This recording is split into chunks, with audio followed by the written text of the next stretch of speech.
Good evening, ladies and gentlemen. Welcome to another Minorities and Mental Health series, all presented by Sheppard Pratt. Tonight, it is all about stress awareness, PTSD, and trauma. I'm your host, Ryan the Lion from Radio 1.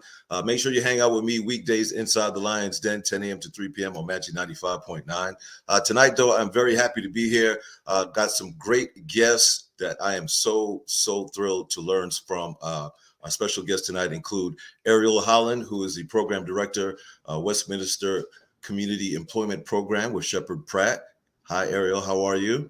I'm fine. How are you? Doing great. Also joining us is Annette R. March-Grier. She's the president and co-founder of Roberta's House Incorporated, a globally recognized nonprofit grief support center based right here in Baltimore, Maryland. Also tonight joining us is Kawahn Young, founder and executive director at Save Our Young, Baltimore. Welcome all of you. Thank you for joining us this evening. Thank you. Thank you for the invitation. This is awesome. This is a lot of information we need to get out to the folks in our community. Mental health is a big deal. And tonight we're talking about trauma, grief, and, let's kick things off with you first, Ariel. Tell us a little bit about you, what you do at Sheppard Pratt, and some of the programs you got going on over there. Okay, well, I am a program director for the Community Employment Program. I'm based in Carroll County in Westminster, but we have a total of 8 programs. They're in Allegheny County, Baltimore City, Baltimore County, Carroll County, Frederick County, Howard County, Montgomery County, and Washington County. Okay. We are an evidence-based program, which means that we work with individuals in their community where they feel comfortable. So the directors, of course, we supervise employment specialists, and the employment specialists help individuals apply for jobs of their choice, and that's important. It has to be their choice, by assisting with the completion of a job application and any related assessment. We help them prepare for interviews, attend interviews with individuals that disclose, and disclose means that they just tell the employer that they're working with an employment program, or that they are just re-entering back into the workforce. We help with employer advocacy, job coaching. Job coaching is helping them learn the work duties. We do transportation training, whether it be the MTA, or in Carroll County, it's called CTS, which is a little different from a MTA system. We help with conflict resolution, assistance with connecting to other Sheppard Pratt programs and clinics. We also have clinical coordination with the person's treatment team, which may include family members, friends, therapists, psychiatrists, and, if appropriate, employer. Services are provided to individuals that have been diagnosed with a mental illness. That includes transitional age youth, which are between the ages of 16 and 25, and adults 26 and up. Let me know if I'm talking too much. Come right ahead. Okay. We are an all-inclusive organization, and all they have to say is they want to work, and we'll work with them where they are. We work with individuals that have experienced trauma, have been clinically diagnosed with PTSD, anxiety, depression, have a major mental health illness such as schizophrenia, bipolar, major depression, delusional disorders. They may have a dually diagnosed diagnosis of substance abuse, and or have a criminal background. We also serve individuals that have been duly diagnosed with mental illness being the primary diagnosis, but they're on the autism spectrum. So we help all these individuals obtain employment and maintain employment, and also with career advancement. Now, that's very interesting because I had no idea Sheppard Pratt did all of that as well. That's absolutely amazing. So thank you so much for that, Ariel. Appreciate it. Okay, you're welcome. Yeah, definitely. So, Annette, next up, tell us a little about you and Roberta House. Okay. Roberta's House is a family grief support center in Baltimore City, and we're also located in Prince George's County. We provide grief support through peer support programs and education to children, families, adults, people of all ages. Um, they must have experienced a death of someone close that brings them through the door. And we have over 15 different programs. Male support group called MOLD, Men of Loyalty and Distinction. We have Changing the Game for Adolescents. We have Families Healing Together. We have a homicide survivor support group where we provide peer support programs for children and their families and the adults. Um, we have a time of sharing adult support group. So we provide a camp for kids during the summer, and all of our programs are free.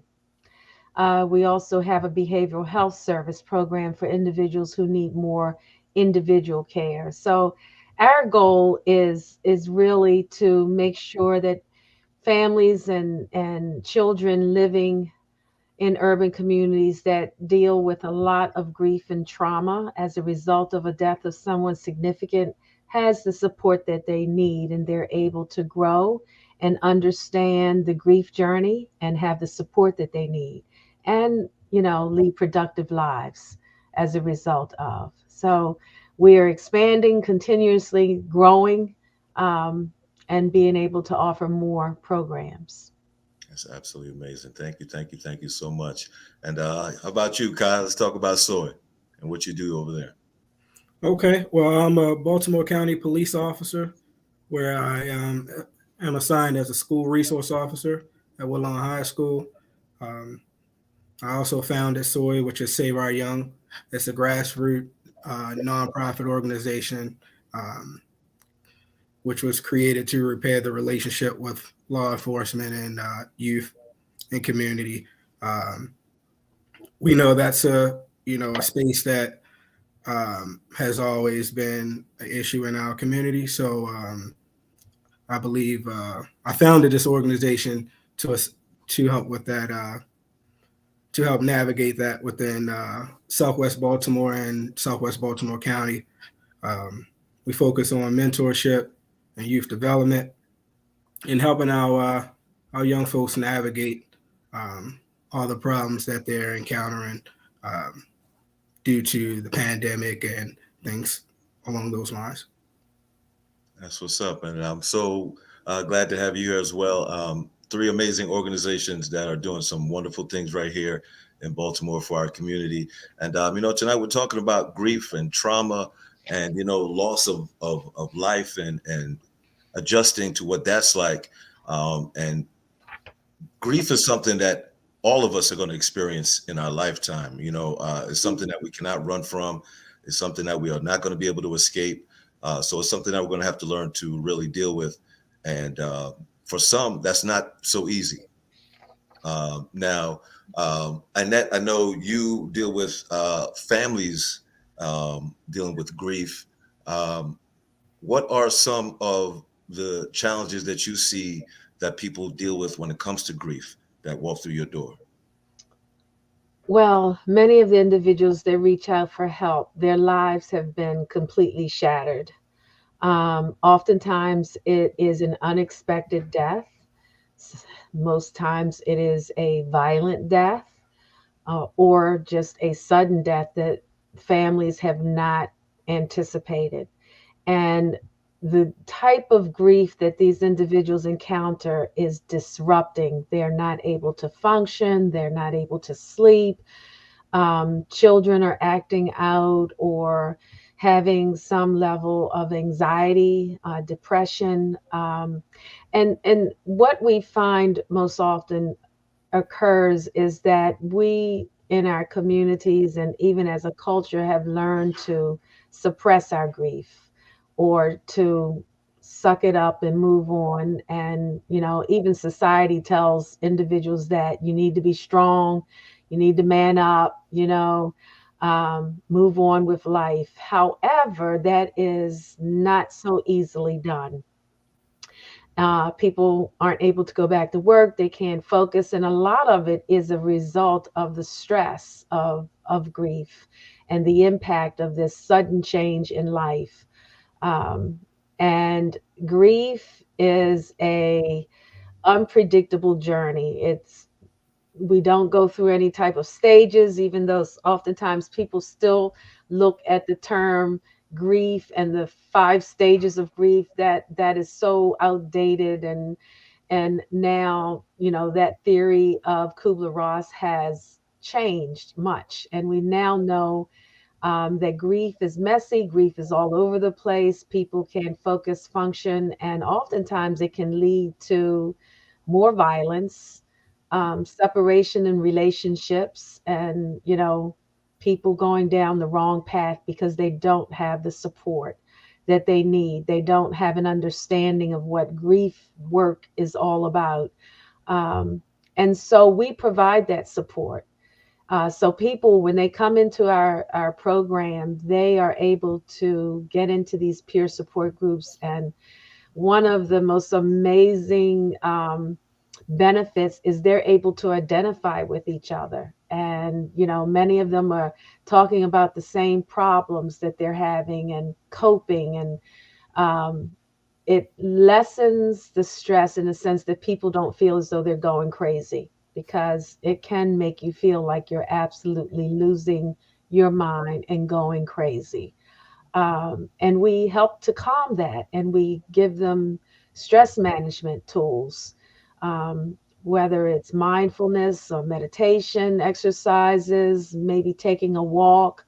Journaling is a big part of our program, and helping individuals to journal through their grief. And, just accepting people where they are and allowing them the space and giving them the permission to mourn is so, so, so important, because society is really saying, hurry up, get through this, move on. And it's not giving people that permission to mourn. And oftentimes when, we turn to negative coping strategies like drugs, alcohol, in order to suppress that pain, it just leads to complicated grief. I mean, we have individuals who are in recovery who are trying to prevent a relapse.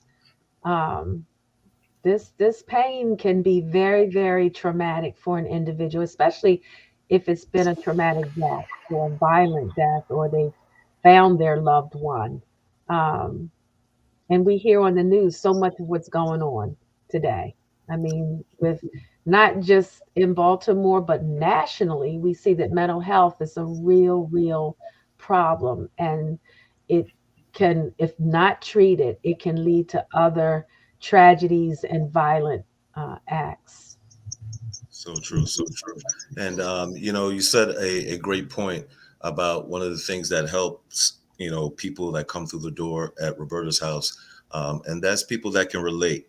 I just want to tell a really quick story. Just over the weekend, so funny.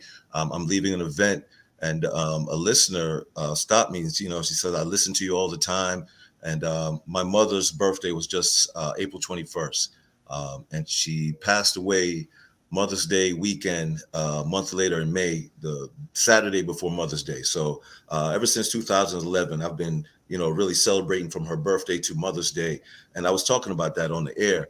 And she related so much, she said it almost brought tears to her eyes.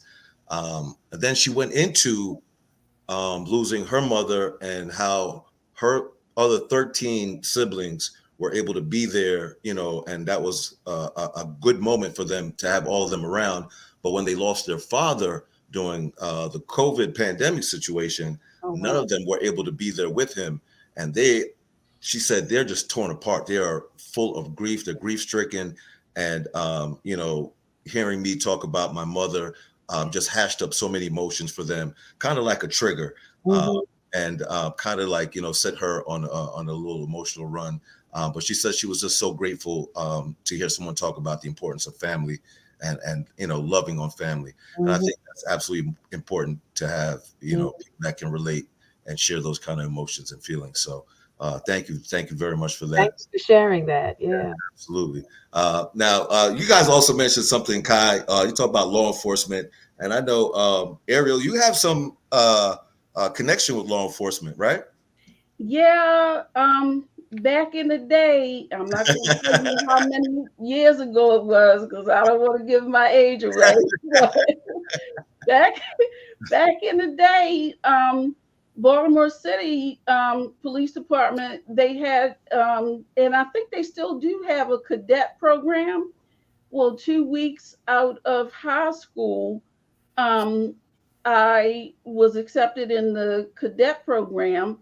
They sent me to college, and then I went through the police academy, and then I was assigned, to a police district. Like I said, this was a long time ago, but I know things, Kai, have probably changed a lot since then. But yeah, I do have some background.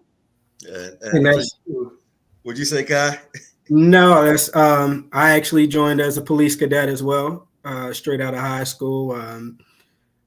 Elected, well, when I didn't get those scholarships for, those basketball and football dreams, I took a similar route and joined the Baltimore City Police Department as a police cadet.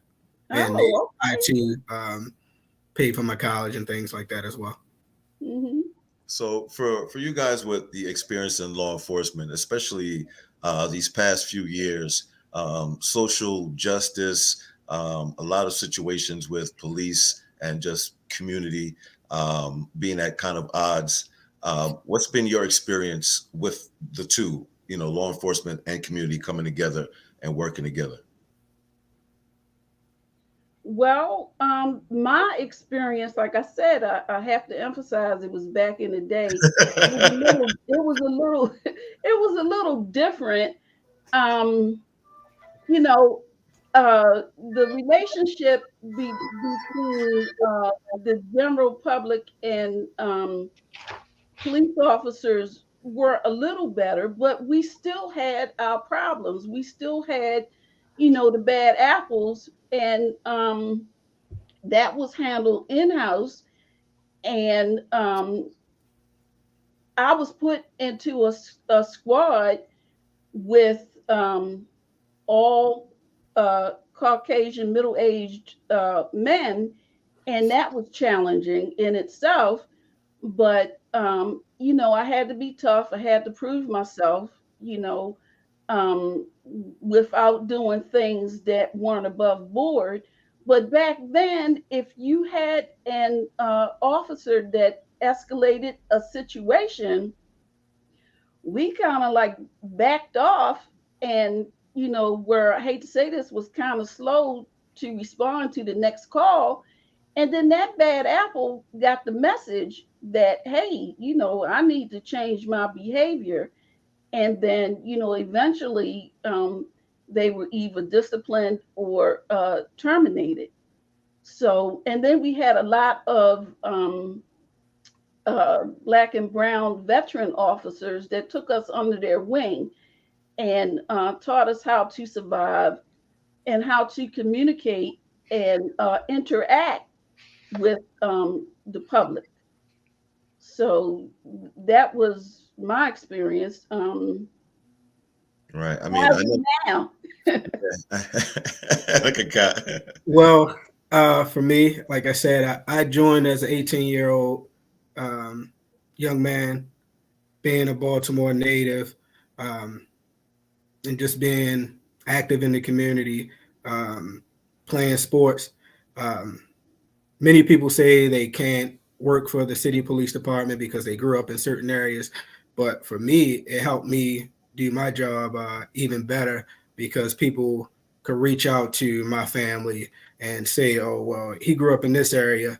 And it seemed like I was more invested. I could always interact with anyone. So that helped me do my job. Now, with everything going on, it's been, I would say, very stressful for me. Working in a community-oriented unit, navigating the nonprofit sector, um, working with youth constantly, both um, on my daily job and through the nonprofit, explaining or having these discussions um, with the kids has been very stressful. Even wearing a uniform, going into businesses, knowing I'm invested in the community and doing the job the right way. Sometimes people are giving me, the eye, and sometimes, I feel like I'm walking on eggshells.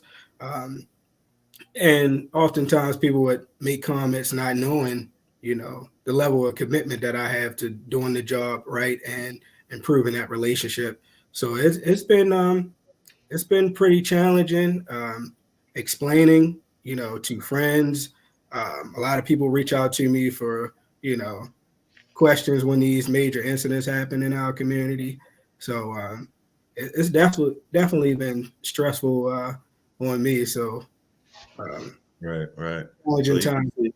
yeah, you can actually see how stress can affect both sides of the coin. From people who are actually going out here trying to protect, serve, and uh, be a positive force in the community, and the stress that brings. And on the flip side, all the bad apples and all the things they do to the community and what that also creates. So it's absolutely amazing. But I like to say that mental health and mental health awareness has been talked about a lot more over the past few years, and there's been some adjustments, especially in law enforcement. Now, I think they have um, people that can, get to a call that are not necessarily police officers if it's not a police situation. Counselors, mental health professionals are on the scene to help de-escalate certain situations, and I think that's an amazing thing moving forward for mental health in certain situations that can prevent death, which we've seen happen in a lot of situations as well. So yeah, big moves in law enforcement and stress and mental illness, and we like to see that continue to grow.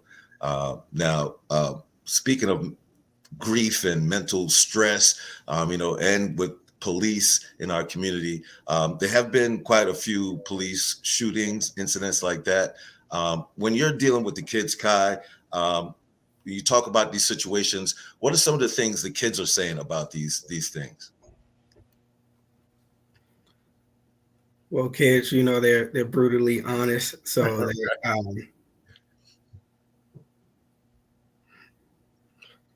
most of the time, what I do, as y'all mentioned earlier, is just being relatable. Um, they want to know why it happened. Um, and oftentimes I try not to second guess what another officer did, but when it's blatantly wrong, I'll be brutally honest with my kids because I'm never gonna lie to them, but I try to give them the best answer possible and how to navigate those challenging times. But they basically want to know why it happened and why does it keep happening to minorities. Um, and I just lay it all out, from training to people growing up in different environments and not being able to understand one another, to even now what I see a lot of our young folks, the conflict resolution or not being able to express their emotions. Sometimes, when the officers enter, a stressful situation, um, most people don't know how to respond to that. And as you mentioned previously, we have people training has came out of these situations, better training. So I just be straightforward with them, but they ultimately want to know why is it happening and why it keep occurring. Right, right. And that's all part of the grief too, trying to figure out why, right? May I say something to that? Oftentimes in our programs, I am doing a stress education and management workshop. And I talk about the internal alarm that we all have within us and how it is triggered anytime we experience a level of fear or we're being threatened for our own lives. And that, which is often called, you might have heard this, the fight, flight, or freeze response. And I will explain that, because sometimes we've had the survivors of family members in our groups who have suffered the death of a loved one because of a shooting by a police officer. But I will, even though it is very questioning, one thing that I do talk about in these groups is that a stress response, when we are endangered of our own lives, our frontal brain is hijacked. That reasoning part that we have when we are in a state of fear and alarm kicks in, the adrenaline kicks in, the endorphins kick in, and the cortisol kicks in. We don't have the capacity to reason and to think. And we've seen this over and over again. And I would even bear to say that police officers experience this same reaction when they feel threatened or feel like they are in harm's way. And so sometimes that reaction is not reasonable. And that, it's just not reasonable. It's just like, if someone um, shot someone that they loved accidentally and didn't mean to, but they were threatened at the time or feeling threatened at the time. All kinds of things can happen when we are in a state of alarm. And unfortunately, police officers are human beings too. And you're out in the streets and oftentimes being threatened. Um, and so, unfortunately, you know, accidents happen. And of course, we want to blame somebody to be wrong when these things happen. But I do a lot of teaching about that internal alarm and that fight or flight response that oftentimes is the result of why someone is killed wrongly or accidentally. Mm-hmm. And Ryan, can I add something also? Yes, please. Well, the Baltimore City Police Department used to have the police youth clubs that work with youths, and the relationship back then was better. It gave the kids something to do, whether it be, I used to do an aerobics class, and we used to go out to Fort Ritchie, for summer camp. And this was around the kids from Perkins Projects, and they were able to get out of their neighborhood and experience something different. Now, at Sheppard, I have coordinated with various police jurisdictions for officers from the community relations, from the various police precincts and districts, to come out and speak to our day programs to get to know the people that we serve and have their questions answered to some of the same things that the youth were asking Kai, you know. So we're trying to develop a better relationship, you know, with police officers in Baltimore City, Baltimore County, you know, Montgomery County, Carroll County, you know, and they also have mobile crisis units, like you know, like you spoke earlier, that would come out instead of police officers. So the work is being done. You know, it takes time, but it is still a work in progress. But like I can say, I have to emphasize the work is being done. Right. And that's what's important, right? Mhm. If you are just joining us, welcome to our Minorities and Mental Health series, all about stress awareness, PTSD, trauma, all presented by Sheppard Pratt. And, one of the things we mentioned today as well, it was PTSD, right? And when you get in this grief kind of mode, you can kind of get stuck in it. Like you can kind of get conditioned to just like living in it, and it can affect you in all kind of ways. Mhm. Um, how does one know when they're in it and when they need to get help, or how do you identify some of those, traits? Um, well, when certain behaviors or memories last longer than they should, or the individual isn't able to get back to some level of functioning self care, whether it be going to work or it might be even abuse of substance uses. And what we oftentimes call it is complicated grief or post traumatic uh, stress disorder, and individuals can't seem to, they get stuck in their grief, meaning they can't seem to move forward. They oftentimes want to give up on living. They feel that life isn't worth living anymore. They can get into a severe state of depression.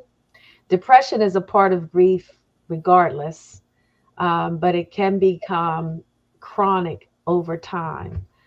Um, when it's a thin line when it becomes post-traumatic stress disorder, because I think the rule is anything that lasts more than 60 to 90 days is a post-traumatic stress disorder. But when it comes to grief, that time frame is so unreal and short, because grief takes a while to work through, and it depends on many factors. It depends on the type of death. It depends on the support system that the person has.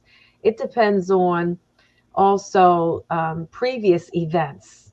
If someone has had um, a history of traumatic experiences throughout their life, then their grief is going to be complicated, meaning that they're going to need more support, and there's a likelihood that they might um, get stuck in their grief and not be able to move forward because of one, or if they've had multiple losses, like, during the pandemic, people were losing multiple family members within a short time period, and people were losing sleep, not being able to eat, being living in fear, paranoia, anxiety, and all of that.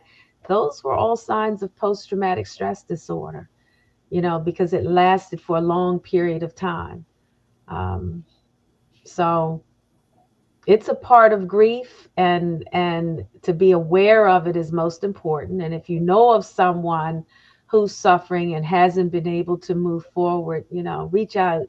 Roberta's house is available. We're here. We specialize in this, and we're here to help. individuals find their way out of their grief and learn to grow as a result of it. Because grief is really, like you said, we're all going to experience a loss. As long as we love, as long as we have relationships with others, we're going to lose. And, it's just not a death. We've learned to lose a whole lot of things Right. throughout life too, but sometimes that death is greater than what we anticipated it to be. And so it's nobody should grieve alone.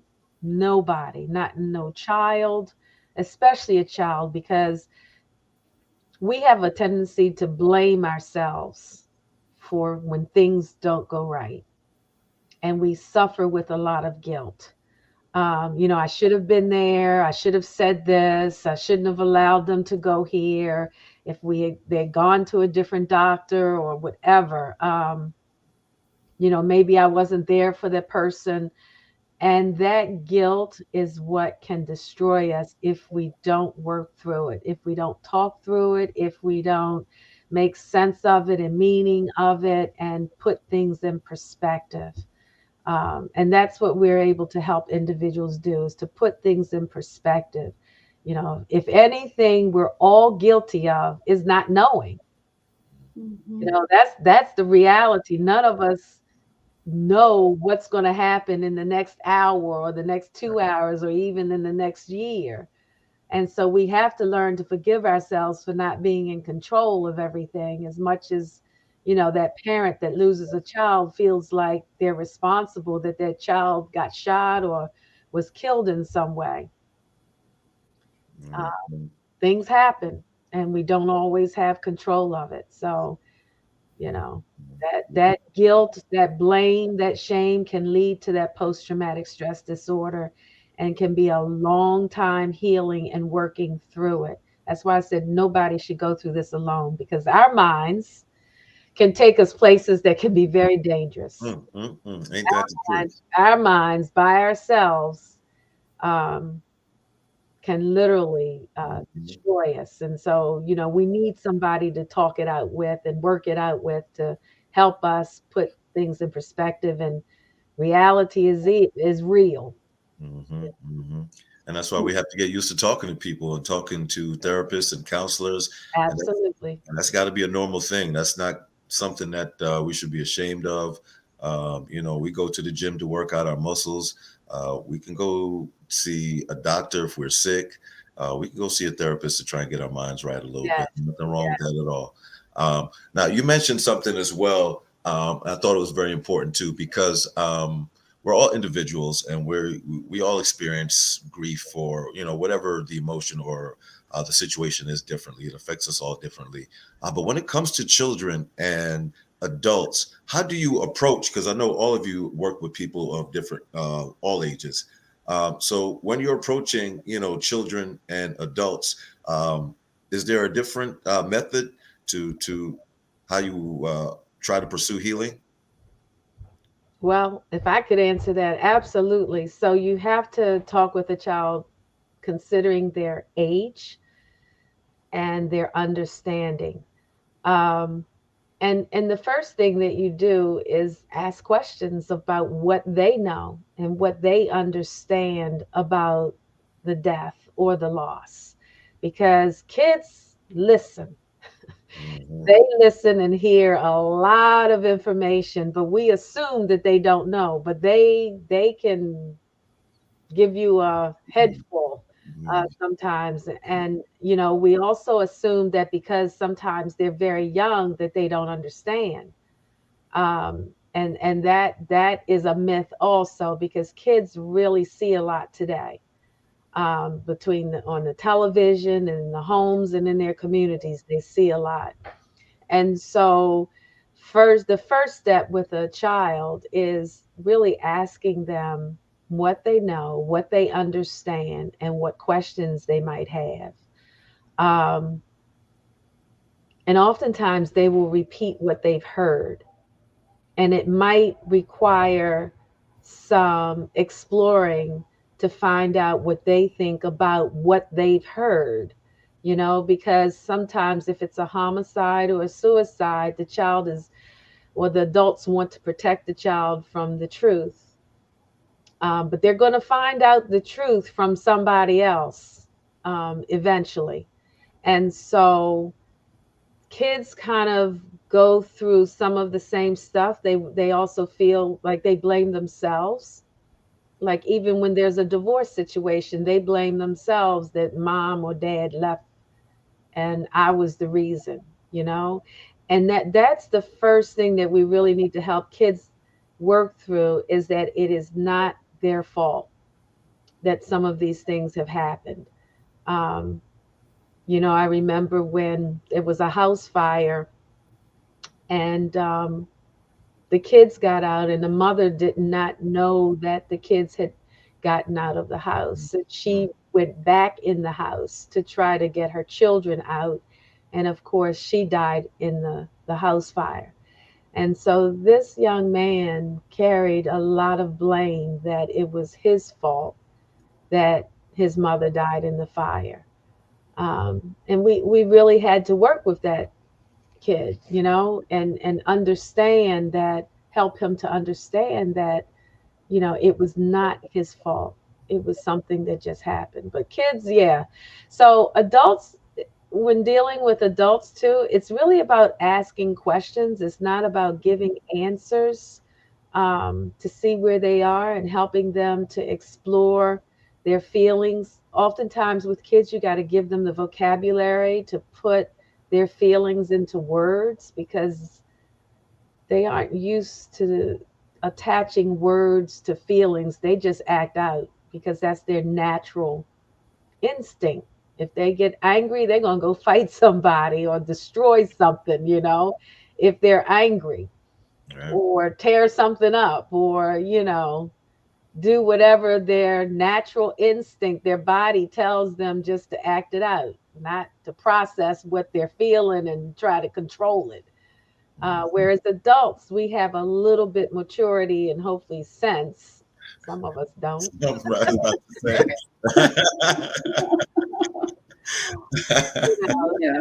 To, And, and then also, if I can add, with adults, when we're helping them find employment or re-entering the workforce, we definitely have to listen to what they're saying, and they let us know where they want to work and where they don't want to work.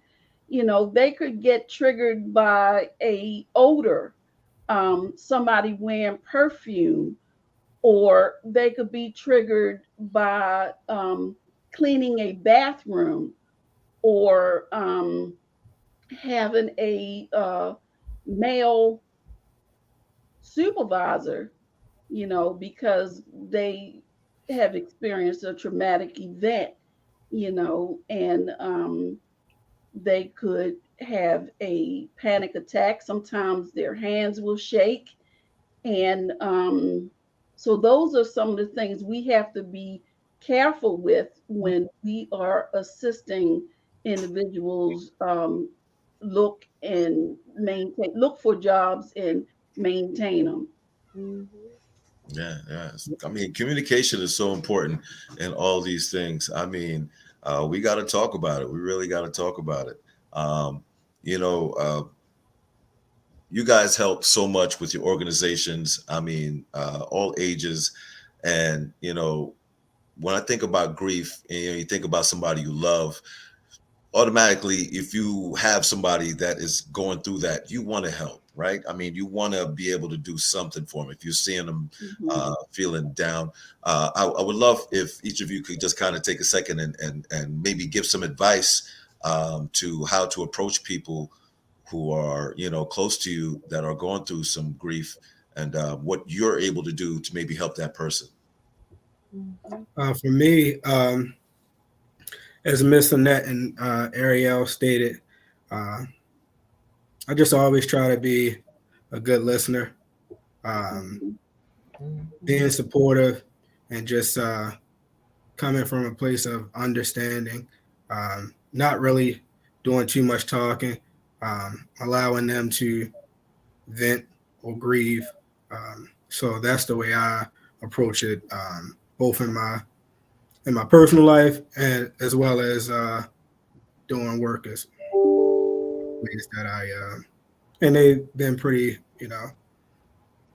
I'm a person that a lot of people call on during these tough times. So I just try to assist where I can. Right. That's awesome, Kai, and I agree with you 100%. Listening is an art, and not many people have that, listening ability. Advice giving is the last thing that people really want. They're going through, a grief experience or their grief journey. Um, and, I think it's also important that you recognize your boundaries, um, and let them know it is okay to reach out for help.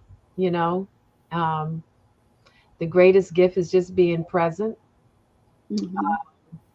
and stay away from the cliches. Stay away from those cliches of, well, they're in heaven now. They're resting in peace. They know that, but it's just, that they're still hurting. People are still hurting, or that, it's God's will, or you know, those type of cliches that it's gonna get better. Just hold on. They're in a better place, and all of that stuff people just hate. When they come to Roberta's house, they are literally fed up and tired of hearing all the cliches that people have told them.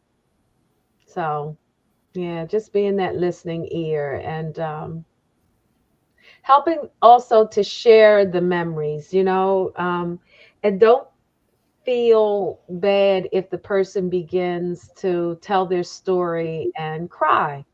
You're not making them cry. Actually, you're giving them the freedom of expression. And you acknowledge to say that's okay if you have some tears. Those tears are about love, and you need to let go of that pain inside of you. That's not something that you kind of halt the conversation because you feel like you're upsetting them. Actually, accept those tears, acknowledge those tears, and acknowledge that you know, um, it's a tough time for them and they deserve to mourn. Right. And I agree with Kai and Annette. Reflective listening is also great. Don't assume that you know what somebody meant. I mean, ask them, well, what did you mean by that if it's not clear, to Right. make sure that, you both are on the same page. Okay, so listening definitely is a key. Reflective listening, so they know that you're interested and you're invested in helping them out and giving support. Hmm. Yeah. That's great advice. Absolutely great advice. So, I mean, I know someone's listening right now, and that's connecting. That's definitely resonating with someone right now. So, definitely appreciate that advice. We talk about grief. We talked about PTSD. Trauma now, though, is connected with all of it. Like they're all connected. So, can we kind of like break down grief and trauma and the relation between both? And how maybe you are seeing some traumatic things and experiences with the organizations that you work with. Let's start with you, Kai. I know kids nowadays, man. I know they're seeing a lot out here in these streets. They're dealing with a lot. A lot of kids are coming from homes that aren't great. So I'm sure they're dealing with a lot, and you're seeing and hearing a lot. Um, Yes, I would say. I mean, I believe we're getting desensitized to um, the youth losing their lives. I would say since the beginning of the year, it just seemed like we've lost, you know, um, a young person just about every week. So I'm trying to create a platform where we're meeting with the young males in our community, um, at least once or twice a month, just to have that dialogue. I mean, the violence is just. I know I've been a Baltimore native, and we've always had the the high murder rate and stuff like that, but it just seemed like it's getting younger and younger, and it's happening too frequently. Me personally, I would say I've also experienced a traumatic incident uh, as a young person as well. I would say about 8 years old, and I still remember that day like it was yesterday. I don't know if it's because it was directly within my own home, but the violence has always been something that we just keep dealing with, and the kids are still, I've had incidents where people are getting murdered, and then kids are coming back to school, and some grieve, but some are also they're just going on with their daily lives. They're as if that's normal. Um, so I would say that's the thing that I see. We constantly being okay with the violence that's happening, even at 9, 10 years old, where it's not the norm. And It shouldn't be. trauma is crazy. Right. Mm-hmm. And for you, Roberta, I know Annette at Roberta's house. I'm sure, especially with families, you're seeing a lot of traumatic, situations that these individuals are dealing with. Um, but how is grief and trauma related? Mm-hmm. Is it separate? Is it? They all collide. They No. all collide together. It is Right. because trauma for one person might not be trauma for another. Right. So it varies with each individual. But for instance, a mother who has had 3 sons killed in the streets, that's a traumatic experience. And it could be watching someone die of a natural cause that is traumatic too, if they've never seen someone dead before or die. That sometimes is a traumatic event that disrupts people's lives, and they can't seem to get rid of the memories or the flashbacks of seeing someone slowly die. So it varies for each individual, and it's about their perception and how they see what has happened and how they experience these events or series of events. So, sometimes you can't distinguish one from the other. It all kind of blends together. Hmm. So true, man. Ariel, how about you? And just working at Sheppard Pratt, I'm sure as well. You talked about triggers for some folks. I'm sure there's a lot of traumatic experiences that people are dealing with. That you got to identify. We're trying to place people in certain positions. Um, how do you go about navigating all of that, and what are some of the rules you use? Well, as Annette said earlier, usually trauma is going to be different for everyone. It could be anything from a car accident, or it could be, like I was saying, somebody getting killed. It could be that. Is usually diagnosed as PTSD after it's been a prolonged period, um, usually over 30 days. And what we do is sometimes we have individuals who are afraid to come out of the house. So Mhm. we slowly work with them and introduce them. We might uh, go see them at their home and talk to them on the front porch. And then we'll gradually say, hey, how about if you want to take a walk around the block or something like that? Slowly introducing them, to the world and out in society, and then maybe eventually working up to taking them to maybe the library. That's somewhere quiet, somewhere safe, usually. And then we want to meet them at maybe a Starbucks or someplace like that to gradually get them integrated back into the community. Absolutely amazing. I mean, you guys have dropped some real gems here tonight, and I know we only have a little bit of time left. So I would love to be able to just go around the room, give out some contact information for your organization, and if you have any last words, or great advice for someone, particularly that maybe sitting there by themselves, who maybe not, they don't have somebody to help push them or lift them up. Maybe give them a word of advice or two on what they could possibly do to come see you in your organization that you can help out. Ariel, let's start with you.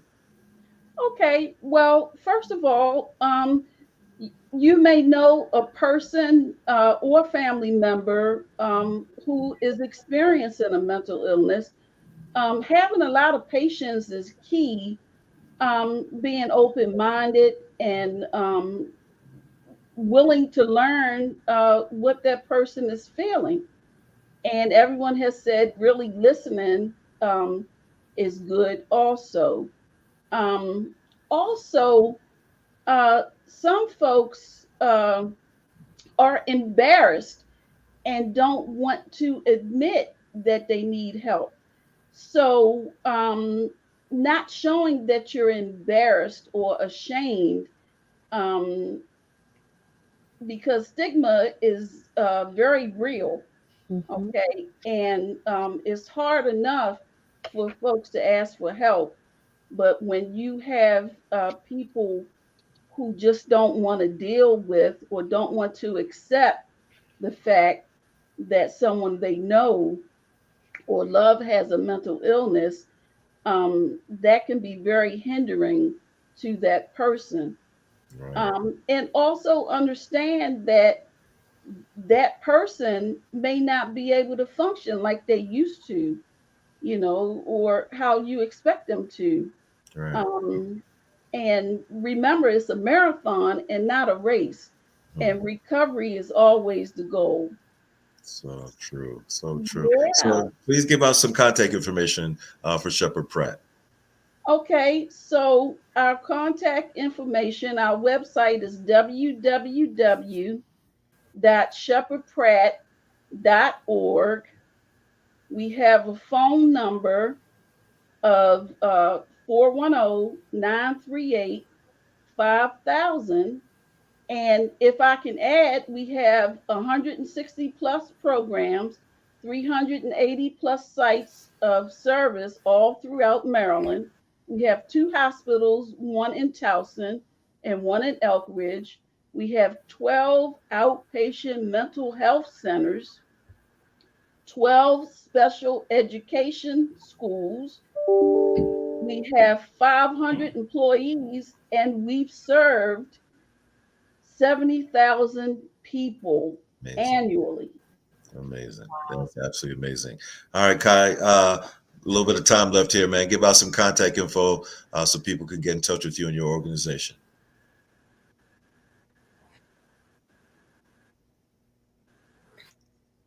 Organization is number 843-602-8277 and Soy Baltimore on all social media sites.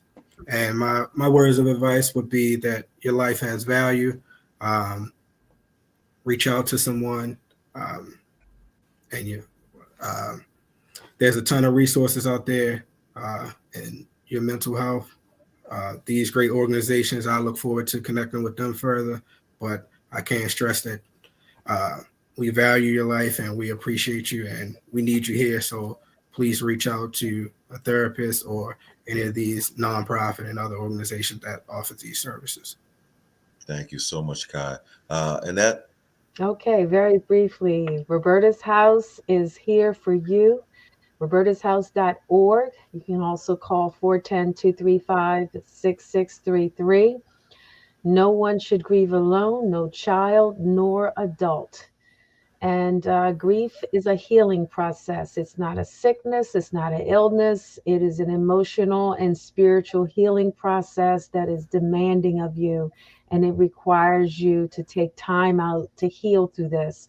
So know that we are here to support you, and your journey can be one that ends with growth. And so finding that education and support is always important in your grief journey. Absolutely amazing. Thank you all so much. I want to say thank you for joining us for another Minority and Mental Health series. Big shout to Sheppard Pratt, Roberta's House, Soy, Baltimore. Thank you for all of our guests for joining us tonight. Thank you for sharing your wisdom and your stories. Make sure you continue to support people in your community. Let's continue to make our communities stronger and the people in them even stronger. So thank you once again. Appreciate it. Thank Bless you. Have a good evening.